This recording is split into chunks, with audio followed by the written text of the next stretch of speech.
Hey there, Ralph Velasco here of the Continental Drifter, where I share simple but powerful tips designed to make your travels easier and more interesting and your photography even better.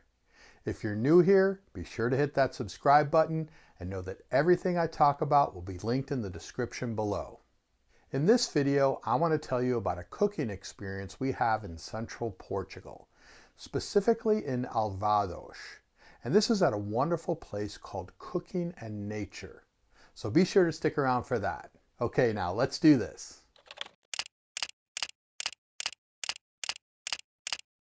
Remember, drifters, life's too short not to travel. I don't know about you, but I love to explore the local food whenever I travel. As a third-generation restaurateur, I grew up in the food service industry, and although I don't consider myself a great cook, I guess I know my way around the kitchen. Other than the people, there's probably nothing more distinctive to a place than its cuisine. And I'm so lucky that I get to travel to some of the world's greatest food cultures, and Portugal is certainly one of those. Okay, so perhaps it's not luck, since I'm the one who chooses where I travel and take my groups, but I think subconsciously I always lean towards great places with great food cultures.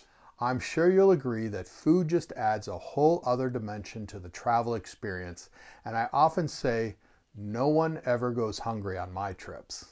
On the most recent group trip I organized to Portugal, we started out in the capital city of Lisbon and worked our way north through central Portugal and then to one of my favorite cities, Porto and the Douro Valley.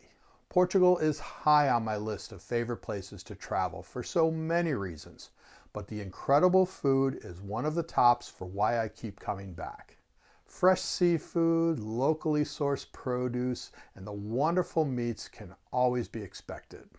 Of course, this isn't even to mention the truly incredible wines found throughout the country, and especially the Douro Valley, east of Porto, which is where our group stays at the most beautiful private wine estate overlooking the breathtaking vineyards that cascade into the valley and down to the Douro River below.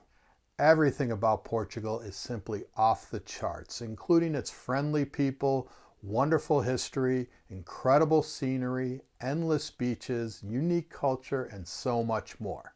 Okay, now back to the reason for this video. In central Portugal, we stay at a gorgeous boutique hotel appropriately called Cooking and Nature.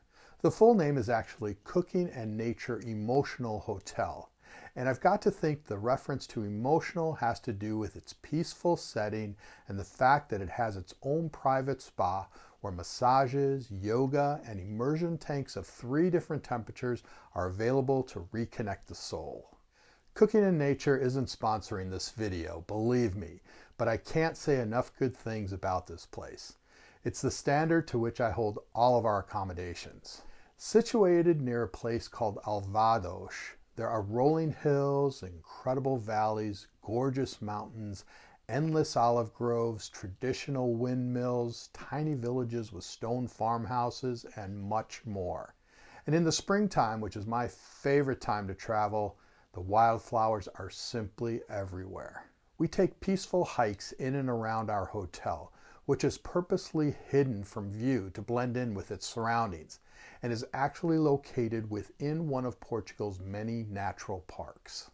One of the things I've been incorporating to almost all of our trips is locally guided foodie tours, cooking demonstrations, and/or cooking classes for our participants to enjoy and truly get immersed in the place. Although it's not required to participate, most people do, as this is such a great way for everyone to work together and actually get their hands and aprons covered in flour and become a part of making an incredible local meal taught by a professional. Our experience at Cooking in Nature was really fun, and everyone had a great time pitching in as much or as little as they felt comfortable, and the resulting meal was absolutely out of this world. Question of the day: have you ever been to Central Portugal? Do you enjoy learning about the local cuisine and taking cooking classes in the places that you travel to? Go ahead and put your answers in the comments here below. Well, I hope you enjoy this video, and do let me know in the comments if you'd like to see more similar ones, and give it a thumbs up. If you haven't already, be sure to subscribe to the channel and turn on notifications so that you don't miss an episode. Next, head over to the continentaldrifter.co website for more interesting travel and photography tips, and to download my free ebook. And remember, drifters, life's too short not to travel.